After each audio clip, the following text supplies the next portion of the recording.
Welcome to Tech Safe here in Worcester, Massachusetts at WCCA TV. Thank you so much for giving your time today to come learn along with us wireless technology risks and safer technology solutions.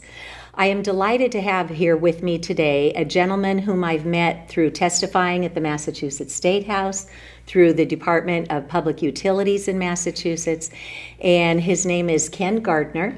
He is from MIT. He was an engineer in his earlier career, and he has recently transitioned to become a certified building biologist. So welcome, Ken, and please tell us, how did you learn that there's something not so right with today's wireless technology? Well, I guess first let's look at the word wireless, because it's a bit of a euphemism. Mm-hmm. It's microwave technology. And when I was going to college and growing up in the 70s and 80s, microwaves were military technology. They were satellite technology. They were not civilian technology. We knew they were scary. Mm-hmm. And you roll forward a decade or two, and more and more wireless technology unfolded itself, but it never was equated to that same old scary microwave technology. And I had hoped that the powers that be would make sure they must have solved the problem, whatever it was. They got rid of the scary parts and made it safe for all of humanity. And if there was a problem, somebody would have stepped in. Some regulatory agency, some government watchdog would have, steered to a better place. That's what I thought too. When I fell down the rabbit hole, and I had been the person pushing to bring wireless into our schools. I was doing fundraiser after fundraiser to get the infrastructure, mm-hmm. the tablets, the Chromebooks, the smart boards. And then another engineer friend of mine tipped me off that there could be biological effects. And so I thought, I wonder if there's any science to this. So I started looking, and I didn't have to scratch the surface very far at all to find literally thousands upon thousands of studies showing extreme biological harm, from cancers to DNA damage to infertility, headaches, nosebleeds, nausea, dizziness, and this whole epidemic of anxiety and depression we've been in since before the pandemic. Mm-hmm. And so as I'm reading this and my eyes are popping, I'm going, well, somebody's got to have our backs on this, right? Like you said, somebody up at the federal level is responsible for regulating radiation emissions. And then in 2015, Harvard Law School Center for Ethics at the Jaffra Center came out with this incredible free online report called Captured Agency, How the Federal Communications Commission is dominated by the industries it presumably regulates. Mm-hmm. And I went, oh, so there is nobody looking out for us. And on the Captured Agency report, they use a revolving door as their graphic, and that's what many of our federal agencies have become. It's just a mouthpiece for industry to push their toxic products without balancing anything with public health. So, and that will be coupled with self-appointed commissions or groups that will speak with authority, the voice of authority, the veneer of authority, but they mostly are front groups for industry of various kinds. I love that you said that. So here in Massachusetts, out in Pittsfield, Verizon illegally put a cell tower on top of a neighborhood. And after several years of investigation, their Department of Public Health, their Board of Health, put out a well-researched paper that was an emergency order to Verizon saying, come to the table and let's talk about fixing this problem. Well, Verizon didn't come. Now there's a big lawsuit. But one of the things I really was grateful for in that emergency order is that, as you said, Verizon brings in their experts, and this particular one, Dr. Eric Swanson, he's a PhD. He's a physicist. Wow, does he sound credible? Right. Well, Bobby Orsi, who's the chair of that Board of Health, she knows the corporate playbook. So she went and investigated, who is this Dr. Swanson? And guess what she found? Corporate ties, unspecified support. Never published one single paper on the biological effects of microwave radiation or radio frequency. He specializes in physics properties of quarks and other areas. But the guy that the industry's parading around as their expert to tell you that microwaves are perfectly fine has no credibility. Well, it makes me wonder when you have somebody speaking about human health issues who isn't a licensed medical person with what comes behind that, which is you can sue them, and there's a lot of teeth to prevent someone from misstating. If you trot somebody else out to speak about this, it has so much deniability. It's so easy for the message to be flirted with. It doesn't even have to be explicitly stated. It's a clever propaganda scheme. And as you had mentioned, as I came down the rabbit hole, it was much later than you. You had seen, My God, what have I done? When you had tried to help get the Wi-Fi into the schools and then realized the repercussions. And now we see the results, the repercussions, and you can't stop the freight train. I right? know, but we do have so many more resources than 10 years ago when I fell down the rabbit hole. Yeah. So for those with us today who want to go out and learn more about this, we invite you to go to Massachusetts for Safe Technology.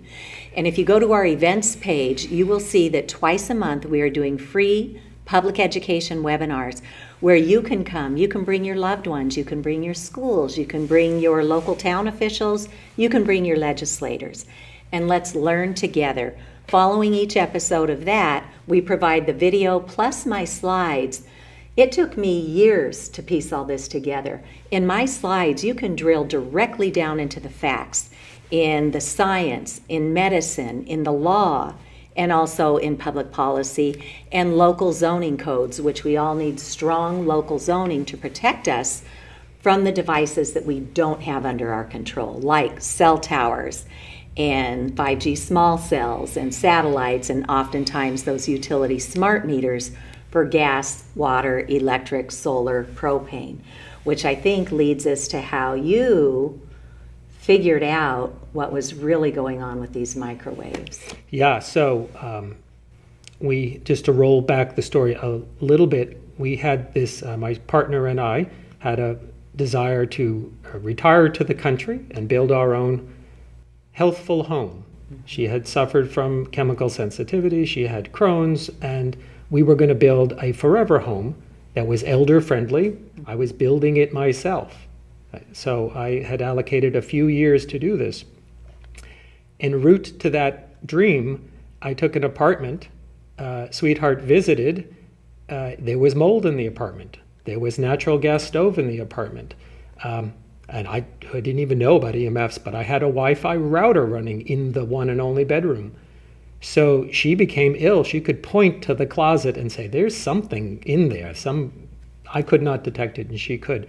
So she got ill and stayed over in the bedroom as I helped her get better by having my Wi-Fi router and the mold in the same room, and she got worse and worse. And so she ended up with a mold-induced illness and a Crohn's flare-up, a relapse that took her down for 2 years. She was ill. So while she suffered and had to find someone to take care of her, I continued on the journey to build the house as fast as I could.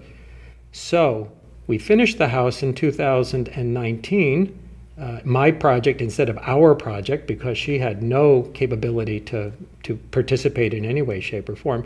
And I thought, this is great. She will move in and I will help. This is a healthful home. She will get better. She will recuperate.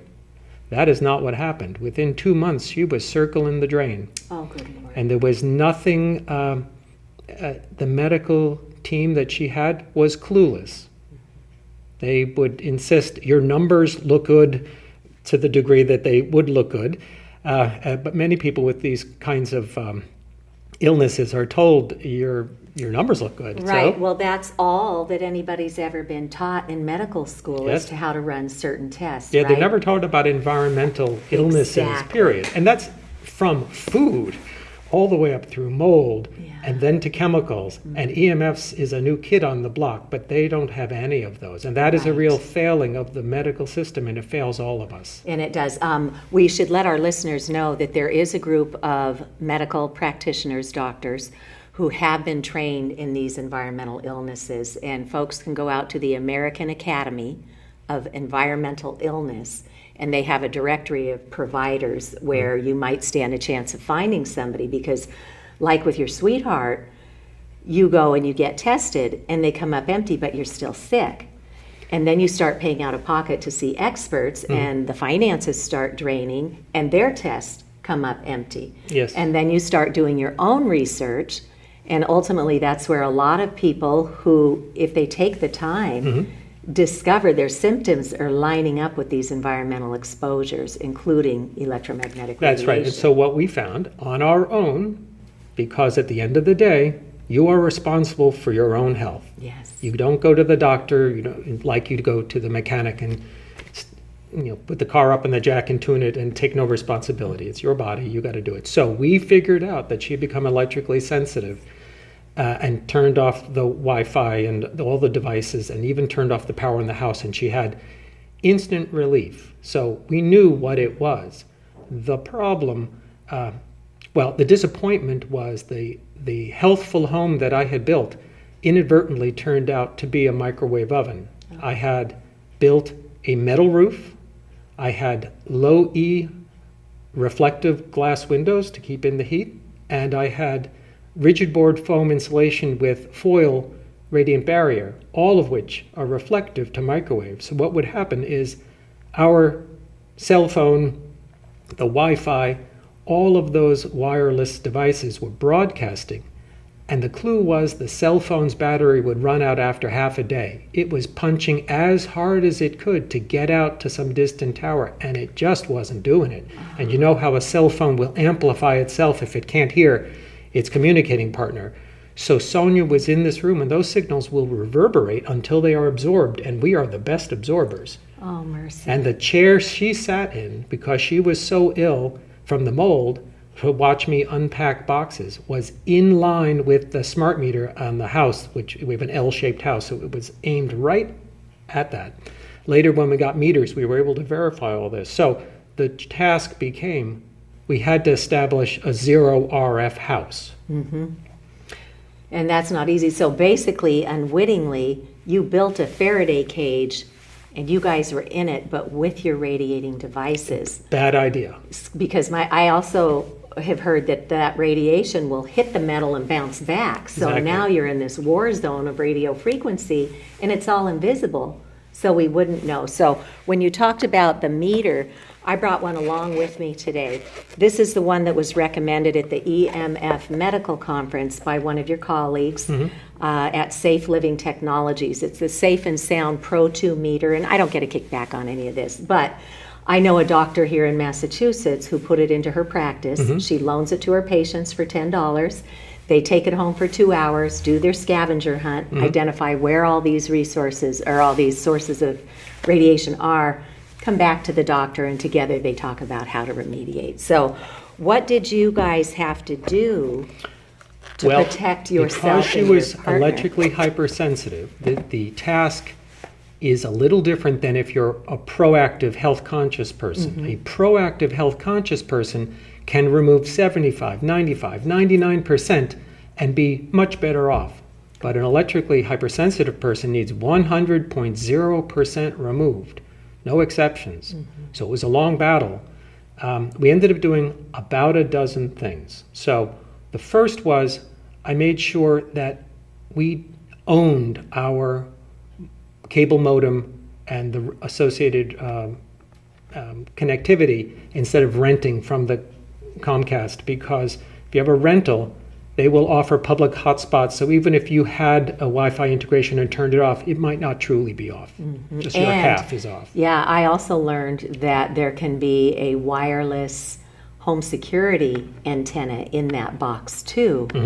And the frontline help desk, when you call up your internet provider, they don't even know. Right, so I made sure I bought one that had no wireless capability whatsoever. They would never be an issue if you make sure there's no hardware to support it. So you're hooking up directly from the street, from the high-speed cable or fiber optics that's brought to your house. The same cable modem anyone would have. It looks exactly the same. And you It just hook doesn't your own have- box up to it. It's exactly. Right. Physically, it's one of their So supported if people models. wanted to go get a non-radiating, modem router, where can we send Well, them? you go to your cable provider, and they list the supported modems that they have. Okay. They just say these models are supported by us, and then you go out and buy one. Okay. And there are some on their list that have no Wi-Fi integration. You're swimming against the stream. Everybody wants the Wi-Fi. Right. So anyway, you can find one used. We found one used on Amazon for a great low price, and it perfectly worked. So we did that, and we also decided to get a landline through the cable company, because in new house construction, nobody's putting the capability to allow copper-based landline anymore. So the best you get is the voice over IP landline-like. But anyway, a real phone that would plug Yeah. into a wall like you would expect. We did end up putting a protective shield cover over the smart meter, which for most people, this isn't so important because the meter faces out of the house, so it would protect your neighbor more than you, and possibly even hurt you because it might bounce the signal back to you. But because we had an L-shaped house, it actually did prevent those signals from coming in and then bouncing around. So Okay. we did that.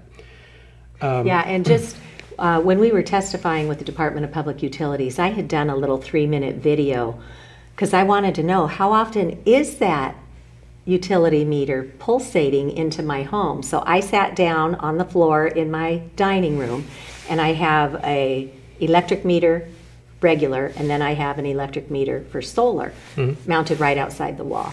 And I sat there with my meter and I counted, and when I did the math on a 24-hour period, mind you, I'm inside the house, 17,000 times a day that pulsed microwave radiation. And it was in our dining room, and we didn't have anybody sleeping above it. But if you have a baby or a pregnant woman with a fetus or a child or an elderly person or anybody with an existing health condition, they are especially vulnerable. So it's really important for people to know that about these meters. And I But want wait, Cece, are you saying that the utility company might purposely put on a broadcasting meter without asking who is on the other side of that meter? Could that Well, possibly be true?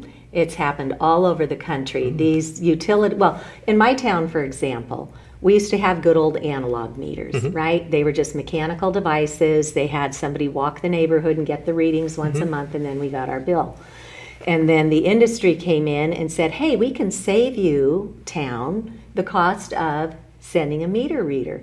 We're just going to put these digital meters on, and that will send the signal.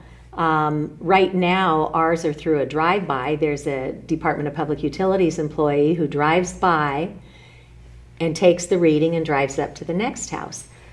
So you should only have to trigger that once a month. Yes, They that's leave among the them- safest of the options available to us today. Yeah, they leave them transmitting 24/7. The new ones, you can't have a person go to everyone's house and read the meter. It's infeasible. There are dogs and fences, and Right. it's indoor. But the once in a while broadcasting based on an external event, basically the meter reader truck, that is the safest way possible, especially those that were based on battery.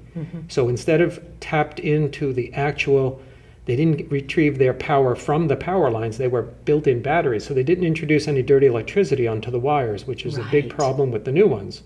And in addition, problem with the new one is you're paying $5, $8 a month for that meter to actually suck electricity to do all this. So you're paying, whereas before, the battery-based one was just broadcasting inadvertently. No one protested how difficult it was 20 years ago because it wasn't difficult. It didn't Right. push people We just to got the edge. fancy, right? And so now in Chattanooga, Tennessee, they are now putting the smart meters on, but they're using fiber optics to make the connection into the home. And then you don't even have to have a radio frequency transmitter on it. Yes, certainly. That is the best possible. It Yeah, and requires I more think infrastructure, but for sure It you would go does. for that. And I think Dr. Timothy Sheckley had said there's a little cheap piece you can put in there between that connection and the house that will stop any kind of dirty electricity from hopping on the house wires and pipes. So Well, as we always say, Trust but verify. Absolutely. I appreciate when someone suggests that something shouldn't do what it does. But often it is the case that when you actually measure it, it does. And everyone is surprised, except for the electrically sensitive person who says, aha, I have been telling you that. Yes. Right? Yes. So we learn to believe in the building biology field, believe the clients. There's no point in, they're not making stuff up. Even if we can't measure it, we can understand that people can be exquisitely sensitive. And every body is so different. And one of the things we know through the science is that our biological cells only have so much energy, and that's pretty well calibrated to get us through our regular day and then help us to do our cell repair and repair at night as part of our circadian rhythm in the darkness. But when we have this pulsation of microwaves coming at us, the brain thinks the lights are on. They see it as a light energy form, which it is, and then it doesn't do what it needs to do to keep our bodies strong. Well, you're also especially vulnerable when you're asleep. Many of your protective mechanisms are shut down for maintenance. Yeah. And this is the worst time. So if you couldn't get rid of the broadcasting capability because there was no optical framework and you can't get an electromechanical analog meter, you could at least change the schedule or the frequency of the. So why does it have to go so often in the middle of the night? Why does it have to go every day? Why not just for 5 days near the end of the month? Whatever. They only go multiple times because they can't be assured that the blip that sends the info is caught anywhere.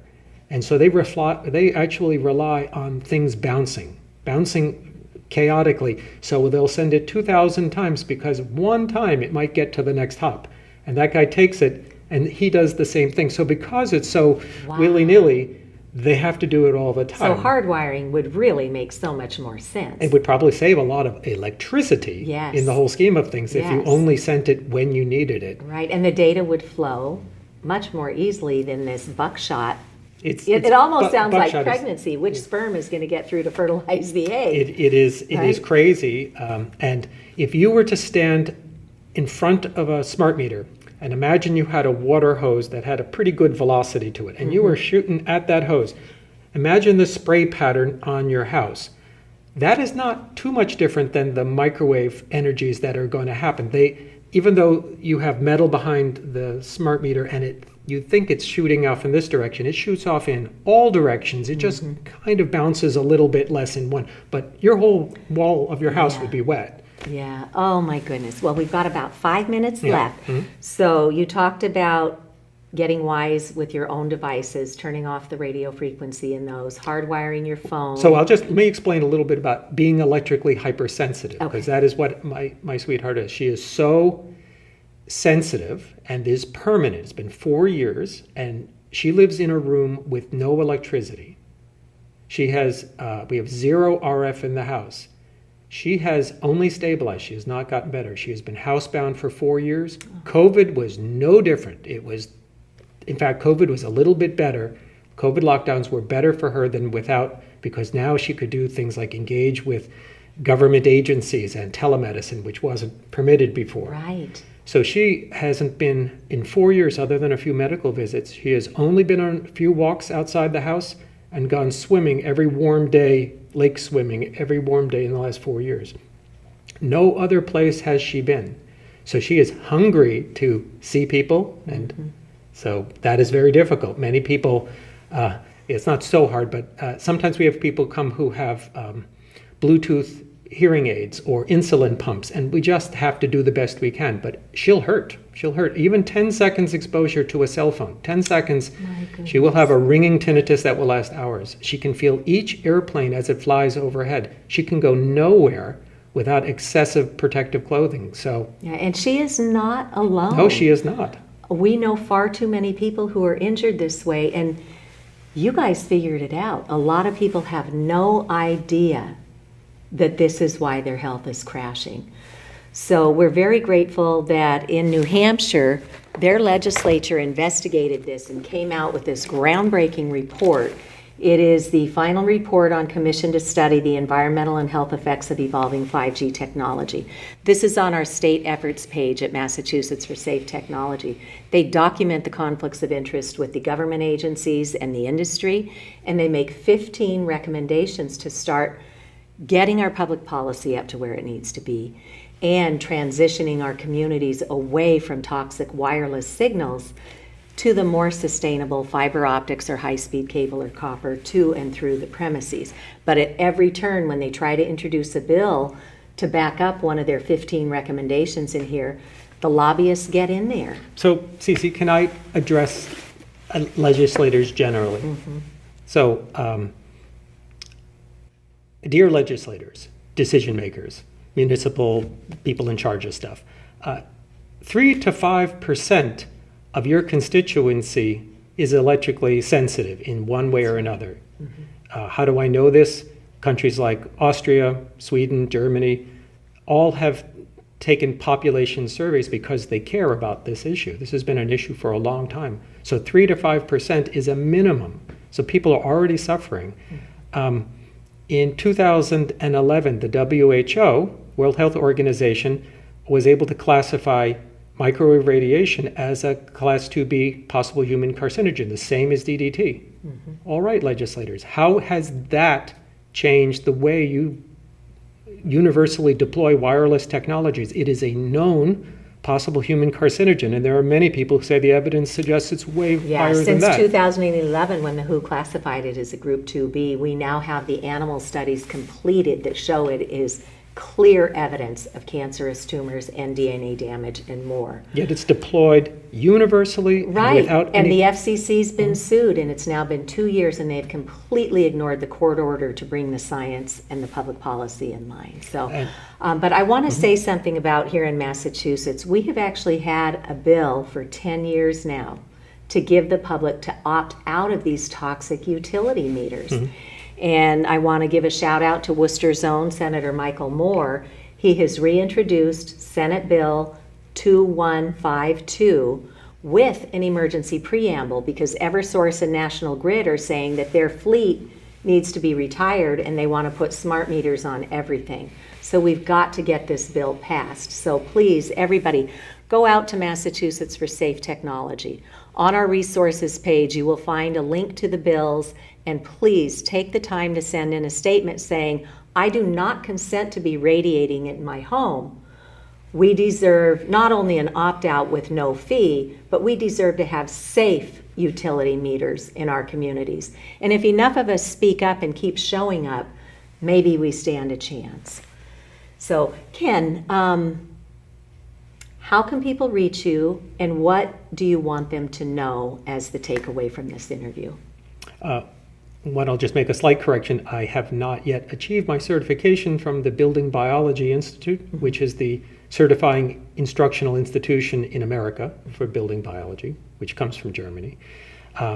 I am starting a consultancy to help people, but it isn't off the ground. So at the moment, I'm just a regular person. I can be reached at biosaferhousing@gmail.com. I would just say that there is much work to do. People need to connect the dots themselves. There are many ways for people to help.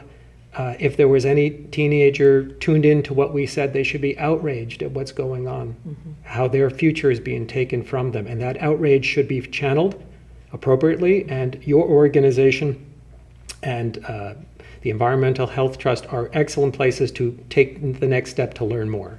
Great. Thank you so much. So folks, please join us at Massachusetts for Safe Technology. We do 2 free public education webinars every month where we will hold your hand and walk you through